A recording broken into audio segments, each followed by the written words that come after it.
Budget सत्र के 8वें दिन भी विपक्ष का सरकार के खिलाफ कड़ा रुख जारी रहा। सत्र के 8वें दिन नेता प्रतिपक्ष और विपक्ष के विधायकों ने उद्योगों के पलायन को लेकर सरकार के खिलाफ मोर्चा खोला। इस दौरान विपक्ष के विधायक हाथों में तख्तियां लेकर विधानसभा पहुंचे। इस दौरान विपक्ष ने सरकार के खिलाफ जमकर नारेबाजी की। विपक्ष के विधायकों ने सदन के बाहर सरकार की नीतियों के चलते प्रदेश से उद्योगों के पलायन का आरोप लगाया। इस दौरान विपक्ष ने कांग्रेस हटाओ उद्योग बचाओ का नारा दिया। वहीं नेता प्रतिपक्ष जयराम ठाकुर ने कहा कि आज प्रदेश से उद्योग पलायन कर रहा है। उन्होंने कहा कि सरकार की नीतियों के चलते उद्योग हिमाचल प्रदेश से जा रहा है। इस मौके पर नेता प्रतिपक्ष ने बीते कल सदन के भीतर उद्योगों को लेकर हुई तनातनी का जिक्र भी किया। जयराम ठाकुर ने कहा कि मुख्यमंत्री ने सदन के भीतर उद्योगों के विकास का श्रेय कांग्रेस के विधायक और उनके पिता को दिया, जबकि हिमाचल प्रदेश में उद्योगों के विकास का श्रेय पूर्व प्रधानमंत्री अटल बिहारी वाजपेयी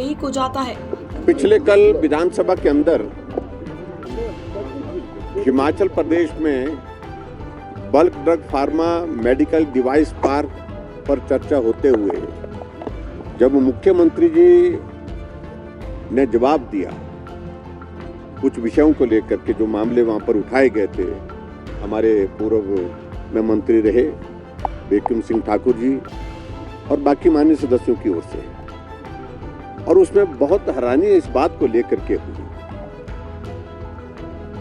कि जो बद्दी बरोटीवाला नालागढ़ में जो इंडस्ट्रियल पैकेज पूर्व में प्रधानमंत्री रहे अटल बिहारी वाजपेयी जी ने दिया था,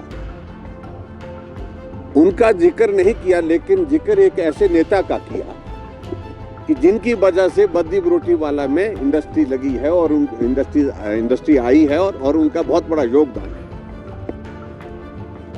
मैं उसमें नाम नहीं लेना चाहता हूं कि एक नेता सदन में है और उनके पिताजी का जिक्र किया गया उसमें,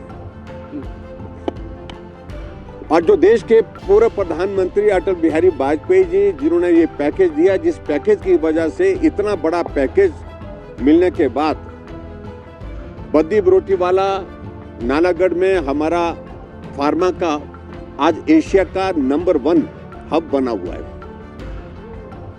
आज हमारे लिए चिंता का विषय है कि अगर इतना बड़ा योगदान पूर्व प्रधानमंत्री अटल बिहारी वाजपेयी जी का रहा और उनके पश्चात अगर किसी प्रधानमंत्री का योगदान हिमाचल प्रदेश में इंडस्ट्रियल सेक्टर को ग्रो करने के लिए, मदद करने के लिए रहा, वो रहा हमारे वर्तमान प्रधानमंत्री नरेंद्र मोदी जी का बल्क ड्रग फार्मा पार्क, जहां पूरे देश भर में मात्र 3 मिले, एक हिमाचल को मिला। मेडिकल डिवाइस पूरे देश भर में जहां 3 मिले, उसमें से एक हिमाचल प्रदेश को मिला। लेकिन उसके बावजूद भी जिस प्रकार से हिमाचल प्रदेश में जो इंडस्ट्री लगी हुई है, स्थापित है, काम चला हुआ था, वो पलायन करने के लिए विवश क्यों हो रही है? प्रश्न ये था, हमारी चिंता का विषय ये था। लेकिन इस बात को लेकर के जवाब नहीं दिया गया। जवाब उल्टा उस तरह से देने की कोशिश हुई, और जिसमें काफी नोक-झोंक हमारे बिक्रम सिंह जी के साथ की गई, सत्ता पक्ष के कुछ नेताओं के द्वारा, जो दुर्भाग्यपूर्ण है। और मैं इस बात को जरूर कहना चाहता हूं, जो बार बार मुख्यमंत्री इस बात को कह रहे हैं कि हम अपनी शर्तों पर इंडस्ट्रियल सेक्टर में वहां पर जो है वो इंडस्ट्री को लाएंगे, वो शर्तें क्या है? जो MOU हो चुका है, जिन इंडस्ट्री के बारे में बिडिंग हो करके वो सैंक्शन हो गई है, काम जमीन पर करना है, उसमें कौन सी शर्तें लगाना चाह रहे हैं? और शर्तें वही हैं, हट फिर करके बात वही आ रही है। उनके साथ मुख्यमंत्री जी के साथ कुछ नेता इस प्रकार से शामिल हो गए हैं कि इस प्रकार की शर्तें लगाओ ताकि इंडस्ट्रियलिस्ट जो है आए हमारे पास, और आने के बाद हम अपनी कंडीशन उनके पास रखें, उनके सामने रखें, और सामने कंडीशन रखने के बाद फिर उसके बाद जो है उनकी बात सुननी है, माननी है, लगानी है, नहीं लगानी है, उस बात पर निर्णय करेंगे। मैं समझता हूँ ये बहुत दुर्भाग्यपूर्ण है। आज बद्दी बरोटीवाला नालागढ़ में अगर आप जाएंगे, एक कबाड़ तो एक बहुत बड़ा एक महकमा ही बन गया, और उस महकमे का संचालन कहां से हो रहा है? आप इस बात को मालूम करो, वहां पर आप मीडिया में हैं, आप सबसे भी मेरा इस बात के लिए आग्रह है। एक छोटी सी JCB भी किसी की लगानी होती है तो एक ही जगह से आदेश होते हैं, एक ही घर से आदेश हो रहे हैं, ये सबसे बड़ा चिंता का विषय वहां पर बना हुआ है। इसलिए हम इस बात को कह रहे हैं, बड़ी बड़ी इंडस्ट्री वहां से पलायन कर चुकी है। कुछ एक इंडस्ट्री ने सामान समेट करके जाने का मन तय कर दिया है। और एक तरफ से मुख्यमंत्री कहते हैं कि हम प्राइवेट सेक्टर की इन्वेस्टमेंट को अट्रैक्ट कर रहे हैं। मैं दुबई गया था, मेरा इंडस्ट्री मिनिस्टर भी दुबई गए थे। आखिर दुबई गए तो मिले किससे? हम भी गए थे दुबई, लेकिन हमारा सुबह से शाम तक का जो कार्यक्रम था, वो एक एक मिनट का, एक एक पल का जो शेड्यूल था, और वो सारा मीडिया की नजर में था। हमने वहां पर इन्वेस्टर्स मीट की और उसके बाद लोगों के साथ जो इंडस्ट्रियल सेक्टर में आने के लिए मन बना रहे थे, उनके साथ इंटरेक्शन किया 1 to 1। और उसके बाद मैं देख रहा हूं कि मुख्यमंत्री जी के टूर का और मंत्री जी के टूर का कोई भी जिक्र कहीं अखबारों में आया ही नहीं।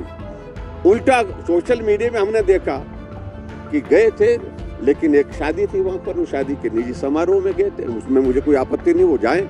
लेकिन इंडस्ट्री हिमाचल प्रदेश में लाने के लिए, प्राइवेट सेक्टर का इन्वेस्टमेंट को अट्रैक्ट करने के लिए अगर बात कही है, तो वो हमको दिखनी चाहिए थी। इसलिए आज फिर से हमने इस बात को देख करके, जो इंडस्ट्रियल सेक्टर में वहां पर जिस तरह से लूट चली है, एक दहशत का एक माहौल बना है, उस माहौल की वजह से पूरी इंडस्ट्री जो है पलायन करने के लिए विवश हो रही है। ये हिमाचल प्रदेश के लिए बहुत बड़ी चिंता का विषय है। और ऐसे में हमने इस बात के लिए कहा कि इस काम को बंद करिए। जो बल्क ड्रग फार्मा पार्क, जिसको 1.5 साल से ज्यादा समय हो गया अलॉट हुए, उसका काम शुरू करना चाहिए। मेडिकल डिवाइस पार्क, वहां ठेके किसको दिए जाए, मिट्टी का ठेका किसको दिया जाए, जेसीबी किसकी लगाई जाए, डंगा किससे लगाया जाए, इन सारी चीजों पर ही काम चल रहा है। इसलिए मेरा यही कहना है मुख्यमंत्री जी से कि आप इसमें दखल दें, नहीं तो ये बातें बाहर अलग तरह से आ रही हैं, जिसमें सरकार के ऊपर बहुत बड़ा आरोप लग रहा है कि ये सरकार की सहमति से हो रहा है। और इसलिए आज हमने अपनी बात को जाहिर करने के लिए सदन में जाने से पहले आपके सामने बात कही है।